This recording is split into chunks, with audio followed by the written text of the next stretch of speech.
Right here in this pavilion is where the annual Christmas parade and tree lighting was held here in Little Wissey, where according to the Long County Commission chairman, at least 50 kids were exposed to COVID-19. But he says he backs the chamber up in continuing to provide these holiday traditions for kids who otherwise wouldn't have the opportunity.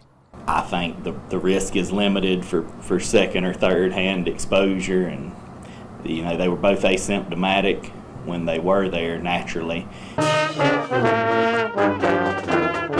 For years, the Long County Chamber of Commerce has put together a Christmas parade and lighting of the tree in the Little Wissey Well Pavilion. Santa and Mrs. Claus take pictures with the kids, but this year much more came to follow after Mr. and Mrs. Claus tested positive for COVID-19 days later.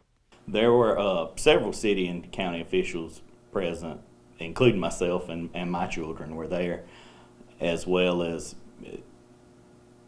probably 150 adults, but I don't think they were actually in close proximity to Mr. and Mrs. Claus. County Commission Chairman Robert Parker says he supports the chamber continuing the festivities and holiday traditions because for some kids in the area, it's all they have. I've known the folks that portray Mr. and Mrs. Claus my whole life. They were doing it when I was a child.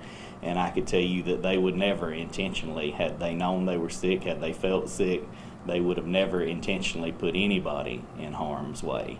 He says they wanted to retain a sense of normalcy. However, those who were in close contact have started to follow CDC guidelines to limit the spread. Nobody made anybody go there. I mean, the parents had the choice to send their children. They knew what precautions would be in place. Parker says they've only had about 2 cases among county employees. Masks are not required but are recommended. He says anyone who starts to feel sick or has any symptoms or is just concerned should get tested. In Long County, Brianna Collier, WTOC News.